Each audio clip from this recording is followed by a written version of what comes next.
존경하는 국내외 시청자 여러분 반갑습니다. 11월 28일 손상대 TV의 오전 방송을 시작하겠습니다. 어제 저녁 늦게 반가운 뉴스도 있고 안타까운 뉴스도 있고 참 많은 일들이 있었습니다.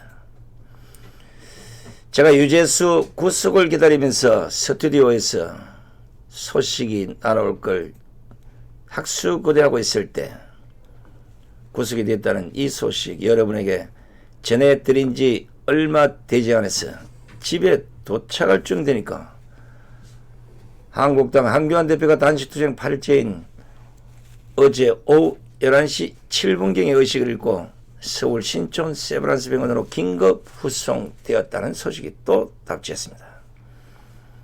할 수 없이 그냥 이번 그대로 방송을 내보낼 수밖에 없었고 한교안 대표에게 직접 찾아가서 생방송으로 현장을 전해드리지 못한 점 대단히 송구스럽게 생각합니다. 시간이 없고 사람이 없어서가 아니라 지금 현재 손상TV 자체가 생방송이 차단이 되어서 할 수 없이 들은 소식을 그대로 전해드릴 수밖에 없었습니다. 빨리 손상TV 생방송이 다시 재개가 돼야 현장감 있는 내용들도 좀 전해드릴 텐데 안타깝습니다. 자, 그것 때문에 손상TV2를 지금 저희들이 급히 만들어서 생방송이나 집회 현장 아니면 현장에서 전해드릴 수 있는 이런 이야기들을 손상TV2를 통해서 전해드리고 있습니다. 궁금하신 분들은 거리로 들어가셔서 좀 보시면 되겠습니다. 아마 지금 이 시간에는 손상TV2 청와대 그리고 정하훈 목사가 이끄는 강야의 교회 그 아스팔트 위에서 할부하고 다닐 것으로 보입니다. 자, 한교안 대표가 세브란스 병원으로 이송된 이후에 약 1시간 25분 뒤인 12시 50분 그게 1시 정도 돼서 일단 의식을 되찾았다고 합니다. 현재는 일반 병실로 옮겨서 안정을 찾고 있는 중이라고 합니다. 아직 여전히 건강 상태는 상당히 안 좋은 상태로 의료진들은 얘기하고 있습니다. 그런데 움직이지는 못해도 쓰러졌다가 의식을 회복한 한교안 대표가 자신의 곁에서 살피고 있는 부인 최지영 여사에게 갑자기 단식장으로 다시 가겠다 이렇게 말했다고 합니다.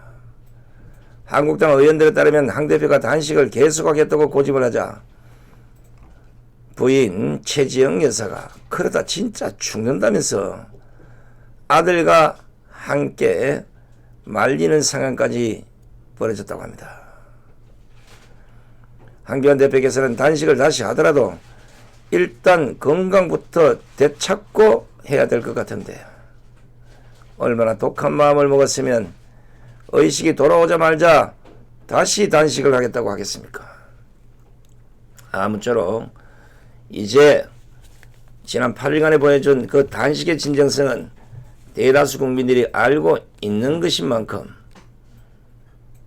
단식보다는 건강부터 되찾는 데 노력하시기 바랍니다. 그리고 아무리 인간이 인간같지 않더라도 이 좌파들 행태를 보면요.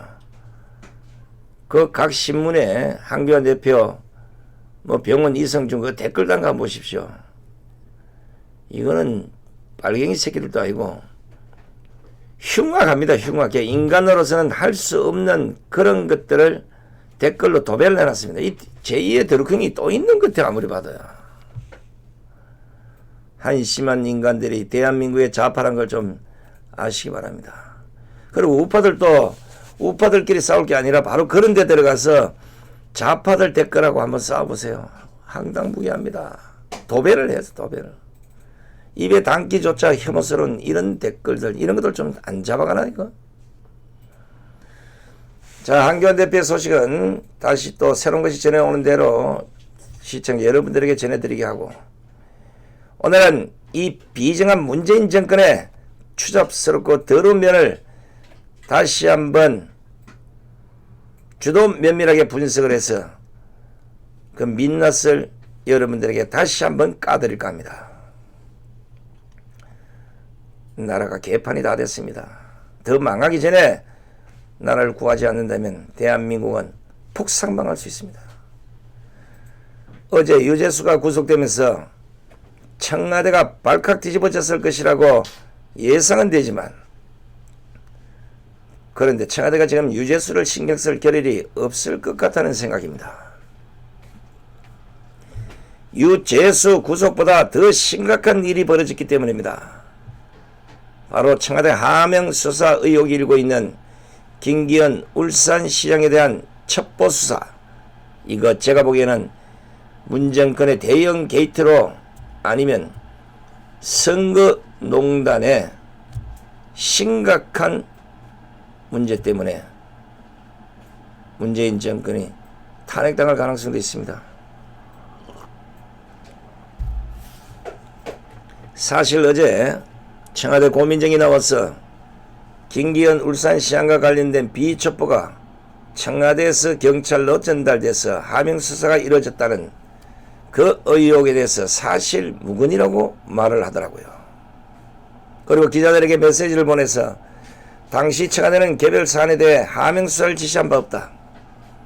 청와대는 비혐의에 대한 첩보가 접수되면 정상적 절차에 따라서 이를 관련 기관에 이관한다고 반박을 하는 걸 보았습니다.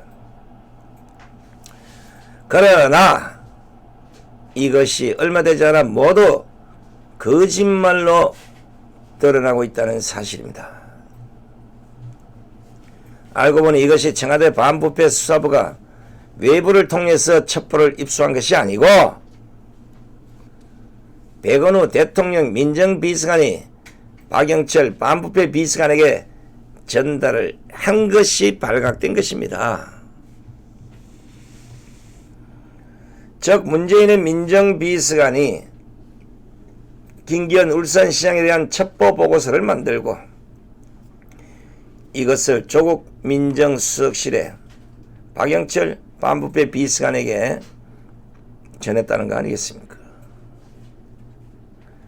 이런 사실은 박영철 비서관이 검찰 진술로 밝혀진 것입니다. 박영철에 따르면 지방선거 전후에서 현직 선출직 공직자와 관련한 비리 첩보가 이런 경로로 전달된 것은 김 전 시장의 사례가 유일했다. 똑똑히 기억한다면서 검찰에 사실임을 근거로 진술을 한 것으로 알려지고 있습니다. 당연히 유일한 사례죠. 왜? 이거는 너무나 불법이기 때문입니다. 선거를 농락한 추악한 범죄입니다. 청와대가 수사할 수 있는 범인은 임명직 공무원으로 국민이 투표로 선출하는 선출직 공무원에 대해서는 비수사를 할 수 없도록 엄연히 규정하고 있음에도 불구하고 백원우가 왜 이런 짓을 했겠습니까?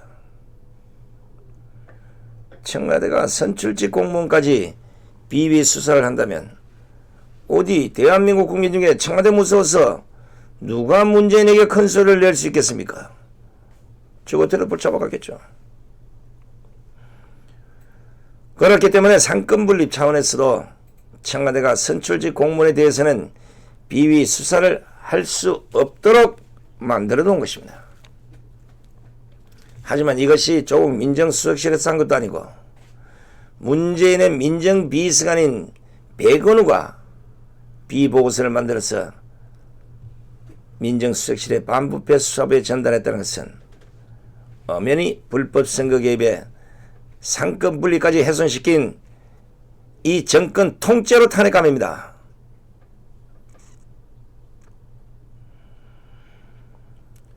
검찰은 지금 지방선거를 앞두고 청와대가 야당 강력단체장 후보에 대한 경찰 수사를 유도하는 하명 수사를 지시했는지 의심하고 있다는 것입니다. 곧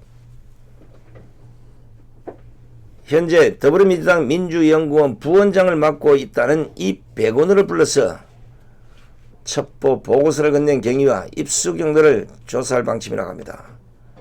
백은우가 자가 발전했든지 아니면 누군가는 전해줬든지 아니면 울산으로부터 받아서 거꾸로 이걸 작업을 해서 경찰청을 통해서 울산 내려보냈든지 다양한 의혹들이 지금 계속 불거져 나오고 있습니다. 조국이 입을 닫고 백은우가 입을 닫으면 온갖 추측들이 난무할 것이고, 그러면 결국은 진실을 얘기해도 국민들이 믿지 않을 겁니다. 이걸 왜 백은우가, 이 의문점이 결국은 검찰에서 백은우를 불러서 첩보 보고서를 건넨 경위와 입수 경로를 조사해야 뭔가 드러날 것 같습니다.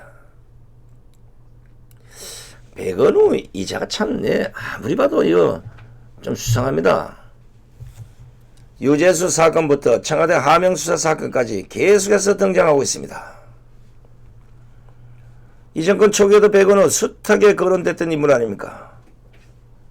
문제만 생기면 거기에 끼어 있어요.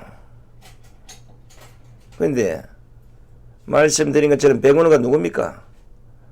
바로 문재인의 민정비서관을 했던 사람입니다. 이것은 문재인이 이름이 등장할 날이 그리 멀지 않았다는 것을 보여주는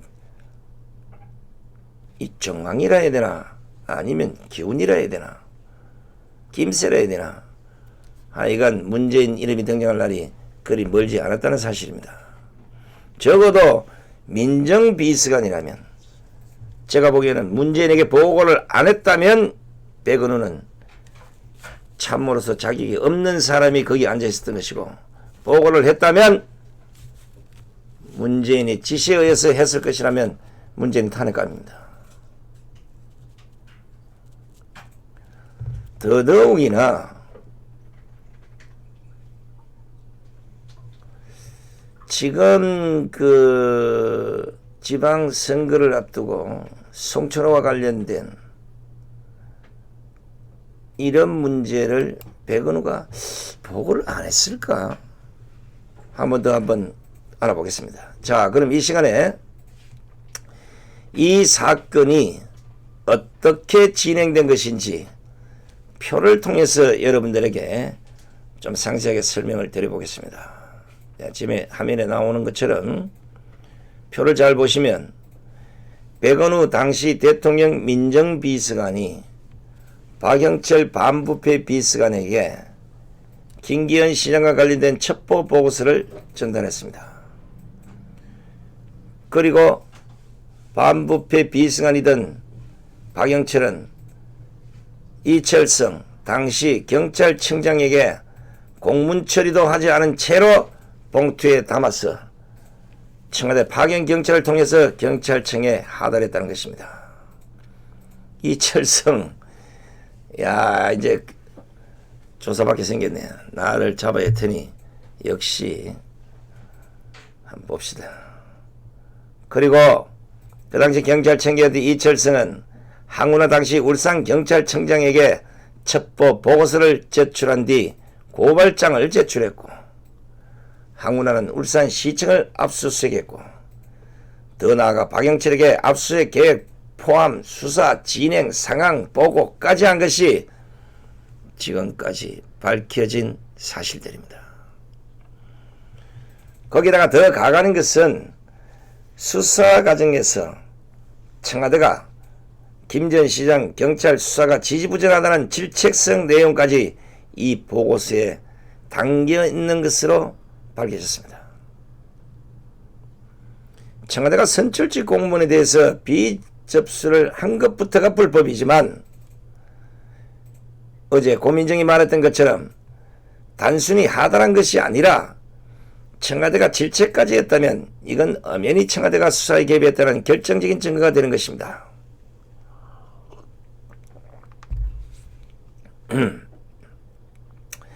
사실 지금 이 사건이 재미있게 흘러가는 이유는 얼렁뚱땅 해치우려다 보니까 서로 손발이 안 맞고 있다는 것이 확연하게 드러나고 있기 때문입니다. 자, 지금 보시는 기사와 같이 항문화 당시 울산경찰청장은 자신의 SNS를 통해서 이렇게 변명합니다. 당시 울산경찰은 경찰청 본청으로부터 첩보를 하달받았을 뿐이다. 그 첩보의 원천이 어디인지 첩보의 생산 경위가 어떠한지는 알지 못한다고 주장을 했습니다. 시청자 여러분 잘 들어보십시오. 분명 그 첩보의 원천이 항운하는 어디인지 첩보의 생산 경위가 어떻게 된 건지 알지 못한다고 이야기를 했습니다. 그러나 어제 고민정이 한 말을 들어보면 이것도 문제가 있습니다. 청와대는 비혐의에 대한 첩보가 접수되면 정상적 절차에 따라서 이를 관련 기관에 이관한다 이래 돼 있잖아요. 당연한 절차를 두고 마치 하명 수사가 있었던 것처럼 보도하는 것에 유감을 표한다. 이게 고민정의 말입니다. 마치 청와대가 경찰에게 김기현 울산시장의 비위혐의 보고서를 전달했다고 스스로 시인은 하는 듯한 브리핑을 한 것입니다. 청와대는 비위혐의에 대한 첩보가 접수되면 정상적 절차에 따라서 이를 관련 기관에 이관한다. 자, 요 얘기만 딱 두고 보면 고민정의 말이 맞다면 항운하가 모를 리가 없잖아요. 정상적인 절차를 갔으면 청와대가 경찰청에 이거 이러이러한 거 해라. 그러면 경찰청이 울산경찰청에 청와대에서 첩보가 접수된 것이니까 이렇게 정리해서 보고하시오. 이렇게 돼야 할 텐데 이걸 항운하가 몰랐다? 이게 손발이 안 맞는 거요. 청와대에서는 하명수사가 이걸 피해가려고 정상적인 절차를 밟아서 했다 그러니까 그럼 이쪽에서도 정상적인 절차에 밟아서 그렇게 첩보를 받고 수사를 했다 이래야 되는데 우리는 전혀 모른다. 그냥 경찰청에 준 대로 했다. 이건 두고 봅시다. 경찰은 첩보 생산 경위를 모르겠다고 말했는데 청와대에서는 우리가 준 것이라고 말하니 이거는 경찰이 아니면 청와대 이 둘 중에 하나는 지금 국민을 향해서 거짓말을 하고 있다는 것입니다. 무엇보다 당시 첩보 보고서에는 경찰의 수사를 질책하는 내용을 넘어서 김기현 시장의 동향은 물론이고 울산 현지 민심과 세부 사정에 대한 소상한 내용까지 기재된 것으로 알려지고 있습니다. 게다가 경찰은 극도의 보안 유지가 필요한 압수수색 계획까지도 청와대에 보고한 것으로 밝혀졌습니다. 시청자 여러분, 이렇게 우리가 생각해도 구린 냄새가 진동을 하고 있는데 이걸 얼버무려서 듣고 넘어가려고 하면 넘어가지겠습니까? 지금 생각을 해보십시오. 윤석열 검찰총장이 그냥 이런 걸 얼렁뚱땅 덮을 사람이 아닙니다. 그동안에는 조국 일가다 뭐다 작은 칼을 뺐지 모르겠지만 이제 문재인 정권의 권력 게이트 차원에서 윤석열 총장이 쫙 큰 칼을 뺀 겁니다. 큰일 났어 이제. 드디어 권력 실세가 그리고 공권력이 청와대가 모조리 연결고리가 돼서 줄줄이 끌려갈 수 있는 엄청난 일이 벌어졌다고 봐야 됩니다. 김기현 울산시장 본인도 아니고 첩건들의 비혐의를 입수하여서 첩보 보고서를 만들었는데 왜 김기현 시장의 동향은 물론이고 울산 현지 민심과 세부 사항까지 소상하게 기록을 하겠습니까? 요즘은 비혐의 수사하는데 현지 민심까지도 조사를 하나 봅니다. 문재인 정권 대단하지 않습니까? 비혐의 수사하는데 현지 민심까지 조사했다. 선거 관련돼 있다는 걸 스스로 보여주고 있는 겁니다. 또 무엇보다도 당시 김기현 시장 관련 첩보에 대해서 죄가 되지 않는다고 보고한 경찰의 수사 담당자였던 그 서모 경위가 있습니다. 이 사람 자천시켜버린 거예요. 그리고 이후에 수사를 담당한 성모 경위가 있는데 이 사람은 또 고발인과 결탁한 혐의 등으로 구속 기소돼서 징역 3년을 구형받은 상태입니다. 이거 보고서 자체가 지금 청와대가 얼마나 수사에 개입을 했는지를 명확하게 보여주는 대목입니다. 지지부진하다면서 경찰의 수사를 나무라는 것을 넘어서서 김기현 시장의 동향은 물론이고 울산 현지 민심까지도 기록을 해서 청와대에다 보고를 했는데 청와대가 우리는 모르는 일이야. 이게 끝날 일입니까? 아무런 문제가 없다고 보고한 경찰에게 인사 보복까지 했는데 어떻게 모른다고 닭발을 내미십니까? 이거는요, 문재인 정권 2년 몇 개월 동안 적폐청산이다 뭐다 해서 박근혜 대통령을 불법 탄핵해서 감옥에 보낼 때 써먹었던 그 논리대로라면 그들 입에서 국정농단이다 사법농단을 했지 않습니까? 이거는 엄연히 선거농단이고 권력농단이고 울산 시민들에게 사기를 친 꼴입니다. 울산 시민들 뭐합니까 지금? 그리고 이 모든 과정은 2018년 울산시장 보궐선거 과정 중에서 이루어진 것이고 그 결과는 결국 김기현 시장은 낙선하고 송철호가 당선이 됐습니다. 송철호. 지금부터 보여드리는 영상은 언론에서 문재인의 친구라고까지 말하고 있는 송철호가 문재인과 얼마나 두터운 친분인지를 알 수 있는 영상입니다. 자, 영상 한번 보고 오겠습니다.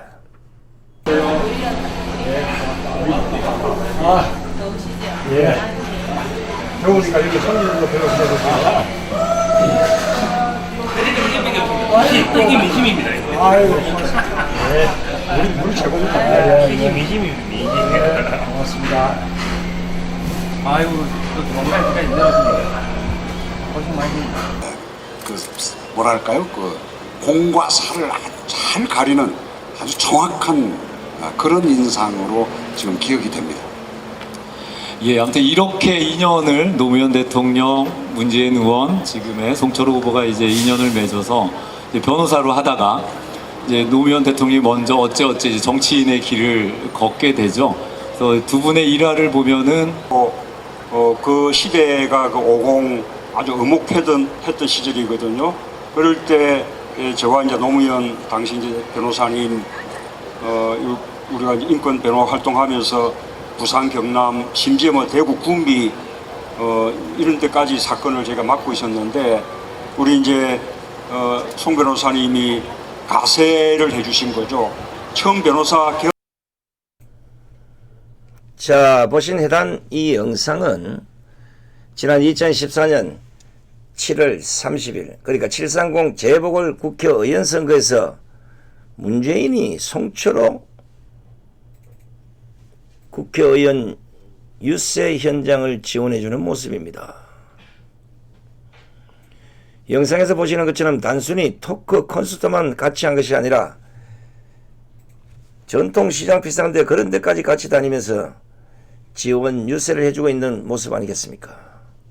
시청자 여러분, 단순히 이게 문재인과 송철호만 보면 문재인이 지원 유세를 해주고 있어서 송철호가 민주당 후보처럼 생각할 수도 있을 겁니다.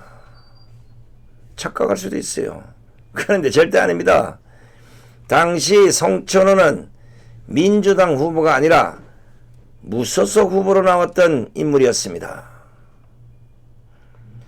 지금 이 화면에서 보시는 것처럼 그 당시에 엄연히 임동욱이라는 새정치민주연합 울산 남구월 지역위원장을 맡고 있던 후보가 있었습니다. 그럼에도 불구하고 문재인은 무소속 나온 송철호의 유세에 지원해 나섰던 것입니다.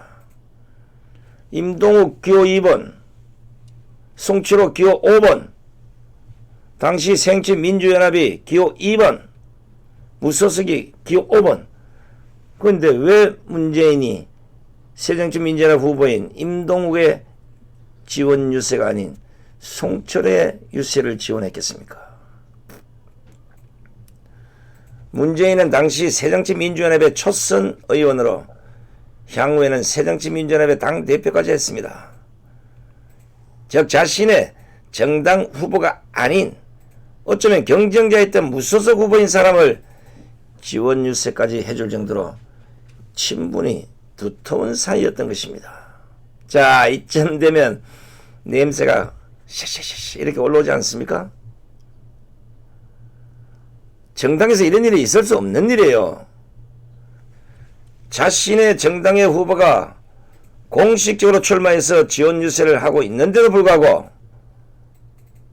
자신의 정당 사람이 아닌 무소속 후보를 지원 유세하면서 뽑아달라고 하는 이 모습, 이게 보통 정당에 있을 수 있는 일입니까? 미친 사람이라 할 거 아니오. 자기 당의 후보가 어머니 선정이 돼서 선거에 출마를 했고 거기서 유세를 하는데 자기 당의 후보는 유세 안 해주고 엉뚱한 무소속 후보인데 가서 지원 유세를 해주면서 이 사람을 뽑아달라고 하는 이 모습, 냄새나죠? 왜 김기현 울산시장을 표적으로 삼아서 수사를 펼쳤는지 점점 더 명확해지는 것 같습니다. 이야, 이거 참 아무리 생각해도 우리가 생각했던 것하고는 너무나 다른 현상들이 계속해서 벌어지고 있는 겁니다. 야, 우리가 아무리 뭐 생각해보시오, 뭐 좋은 친구다, 뭐 아는 사이다 이렇지만 남의 정당, 남의 다른 후보, 어쩌면 자기하고 전 다른 편에 있는 상대를 지원 유세해주고 있는 이런 사람을 그 당시 새정치민주연합에서 가만두고 본 것도 웃기는지만 거기 가서 선거 유세를 해주는 문재인도 웃기잖아요. 그럼에도 불구하고 송철호는 표에서 보시는 것처럼 44.2%로 낙선을 했고 2016년에도 무소속으로 출마를 했지만 마찬가지로 지금 한국당 박맹우 후보에게 져서 낙선하고 말았습니다. 그리고 난 후 문재인이 대선에서 당선되고 치러진 그 이후 지방선거에서 더불어민주당 후보로 나와서 당선되는 결과를 낳았습니다. 자, 지금 지나온 이 과정을 쫙 보다 보니까 자칫했으면 한국당 박맹우 의원도 뭔가는 당할 수 있었겠구나 하는 생각이 듭니다. 이 가만히 있을 상황이 아닌 것 같아요. 만약에라도 송철호가 다음 총선에 나온다고 했으면 김기현 시장이 아닌 박맹우 의원이 청와대 표적이 될 뻔했습니다. 무엇보다 지금 이 사건이 더 큰 문제가 돼야 하는 이유는 이제 얼마 남지 않은 총선에서 지금과 같은 일이 또 벌어지지 말라는 법이 없기 때문입니다. 시청자 여러분, 문재인 하면 떠오르는 인물이 하나 더 있지 않습니까? 바로 조국입니다. 지금 이 사건이 더 크게 주목받고 확대 생산되고 있는 그 이유는 바로 조국이 또 등장하기 때문입니다. 지금 화면에서 보시는 것처럼 조국 본인의 페이스북에 후원 회장이라고 떡하니 올려놓고 송철호의 당선을 보고 싶다고 하는 사람, 조국입니다. 이게 한 번도 아니고 무려 2번이나 송철호의 선거를 도왔을 정도로 열성 지지를 했던 사람이 조국이라는 사실입니다.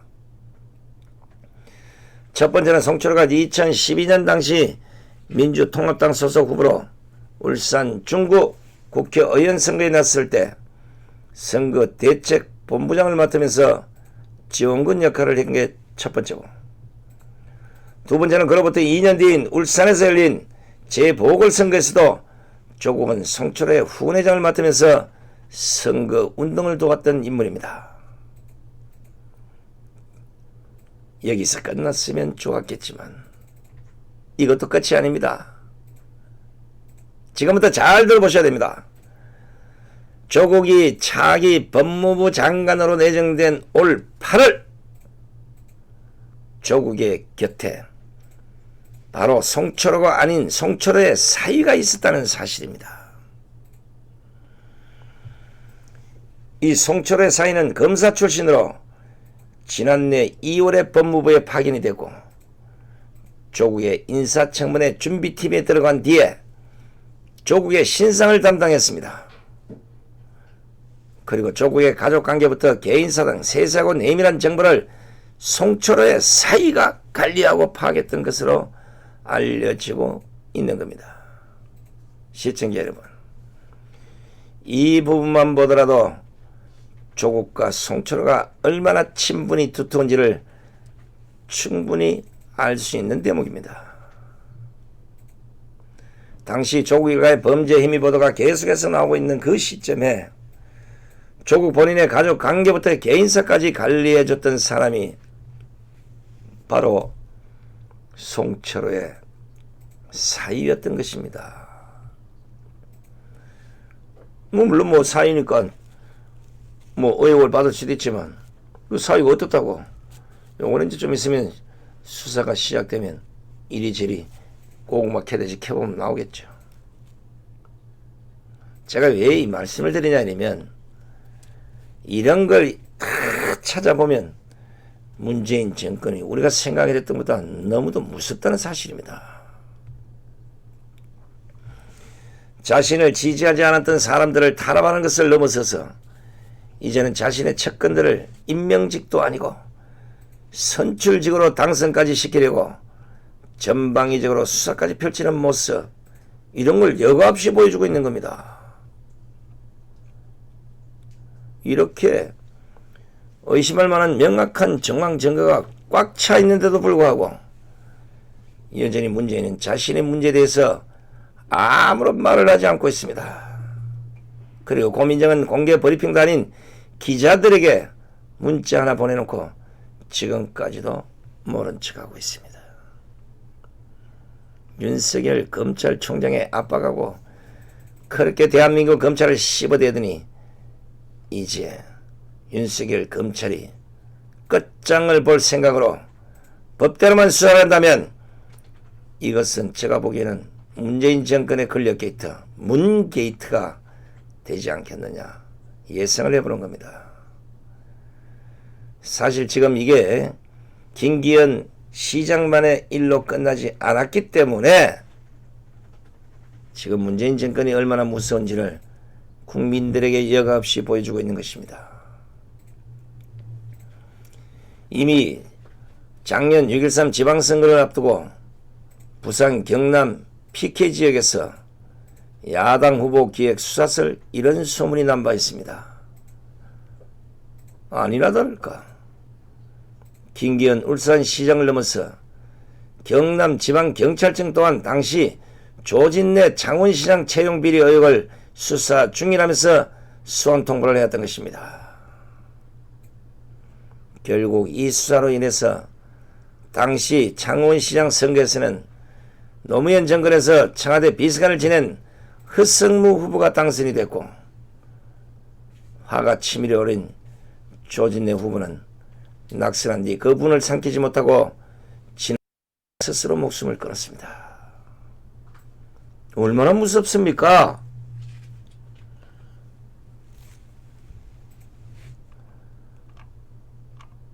한쪽에는 얼토당도 않는 김기현 울산시장의 비위 첩보하면서 결국은 공개 수사니 뭐니 난리 법석을 떨어서 여론을 되돌려서 낙선을 시키고, 한쪽에서는 한 사람의 후보가 스스로 목숨을 끊도록 만들어버리는 이런 현실. 이게 과연 이들만의 죽음이고 이들만의 아픔이고 이들만의 고통이었습니까? 문재인 정권에 걸려들면 누구나 이렇게 희생양이 될 수 있다는 것을 확실히 보여주고 있는 겁니다. 그래서 제가 국민들이여 정신을 차리라고 하는 겁니다. 한교안 대표가 응급실로 실려갈 정도의 고강도의 단식을 하고 있음에도 불구하고 문재인은 쳐다보지도 않은 것, 이것을 넘어서 이제는 자신들의 측근들에게 한 자리씩을 주기 위해서 경찰을 통해서 선거 개입까지 하는 이 꼬라지, 이게 지금 대한민국에서 벌어지고 있는 문재인 정권 하에서의 실제적인 상황입니다.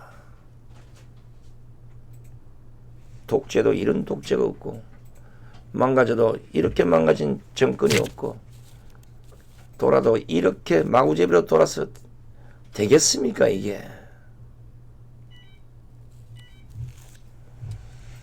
국민도 없고 법도 없습니다. 하고 싶은 대로 하는 거요. 김기현 시장은 얼마나 열받았으면 청와대 하명수사 지시를 받은 황운하 당시 울산지방경찰청의 배후를 밝히라면서 문재인 정권 청와대가 황운하에게 내년 국회의원 자리를 대가로 주기로 약속하고 경찰 수사권을 악용했다고 비판하고 있습니다. 문재인 정권이, 그리고 문재인이 들어서고 난 이후 대한민국의 공권력이 얼마나 썩었는지를 이 몇몇 사건들이 명확하게 보여주고 있습니다.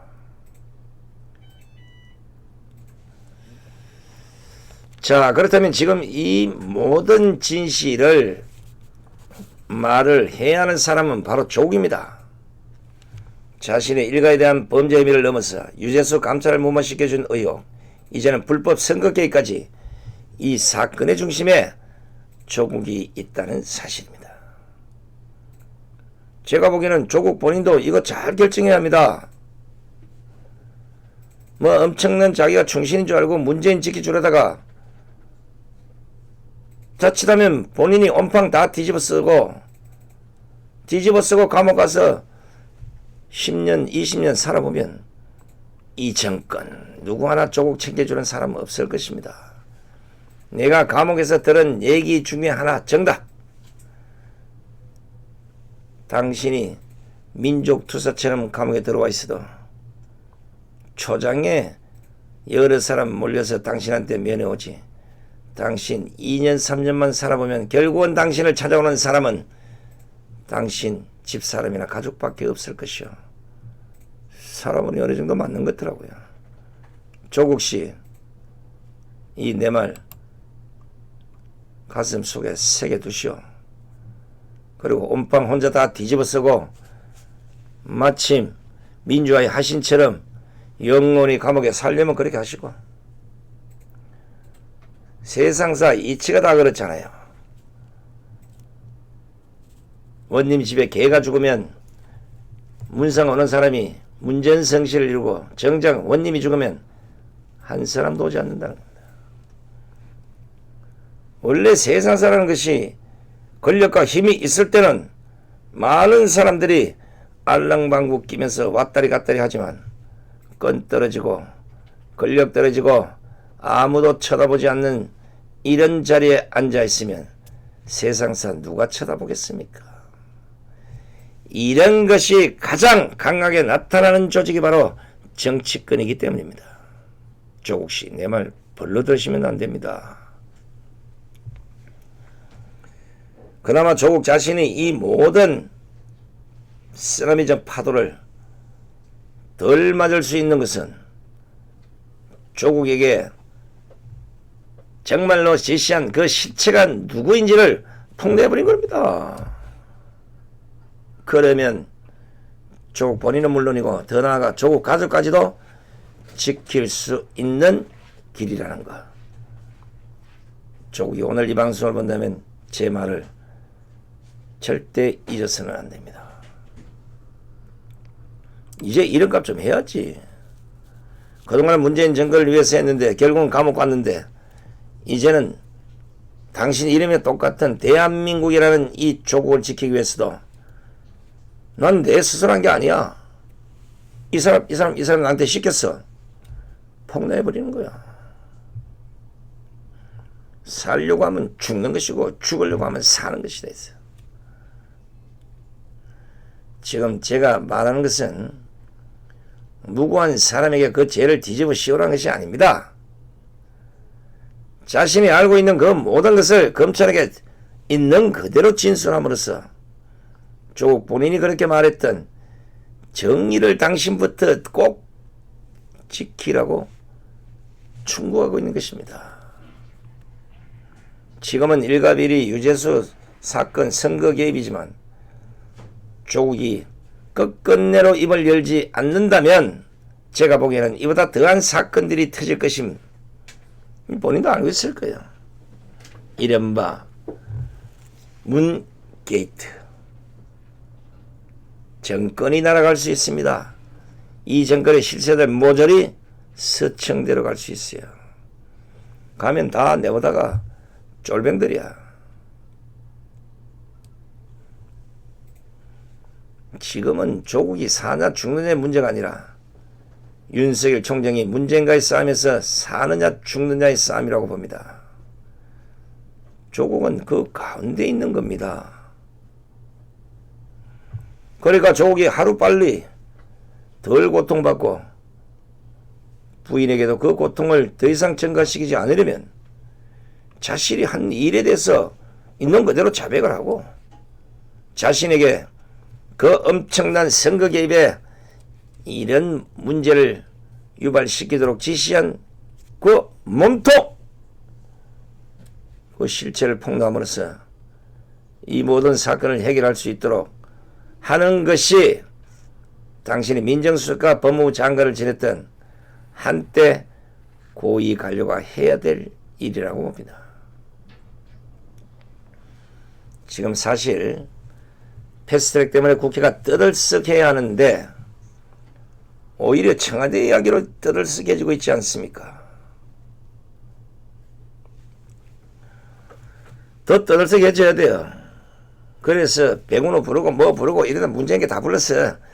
하여간 관련된 사람들 모조리 조사 다 해서 뭐 탄핵을 되고 안 되고 정권 뒤집어지고 아니에요. 국민들이 촛불을 들고 문재인을 지지해준 흔히 말로 우리가 한 번도 경험해보지 않은 이런 나라를 이런 식으로 우리에게 되돌려 주는 그 배신감과 그 충격에 우파가 아닌 좌파 그리고 촛불 든 사람들 그리고 문재인을 지지했던 사람들이 분노하고 강분해야 되는 겁니다. 당신들 때문에 나라가 이 모양이 이꼴 된 거야.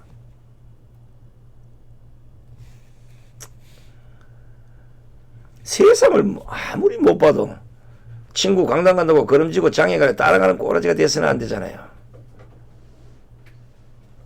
어떻게 그 당시 광화문 광장에 촛불 집회를 여는 그 곳곳에 술판이 벌어지고 온갖 고성방어에 방뇨를 해제키고 그 지랄 난이 났는 걸 내 눈에는 우리 눈에는 보이는데 왜 그들 눈에는 보이지 않는지 그 수많은 방송 언론이 그걸 보지 못하는지 이제 그 엉터리 불법 탄핵에 대한 하나님의 진노가 이런 식으로 하나둘 촥촥촥촥 마지막 이 정권의 전방문을 닫는 그 순간까지 이어지리라고 봅니다. 자, 끝으로 한교안 대표와 관련된 이 현장 상황이나 또 청와대 앞에 그리고 지금 철거까지 뭐 이런 얘기가 나오고 있는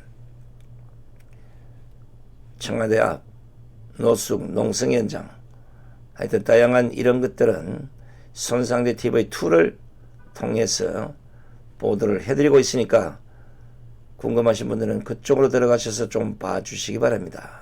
불편하시더라도 그것이 손상TV를 도와주는 일이라고 생각하시고 손상대 TV2에서 생방송들을 당분간 좀 봐주시면 고맙겠습니다. 오후 방송에서는 이런 문제와 관련해서 좀 더 자세한 내용들을 여러분에게 전해드리도록 하겠습니다. 끝까지 시청해주신 시청자 여러분 대단히 고맙습니다. 안녕히 계십시오.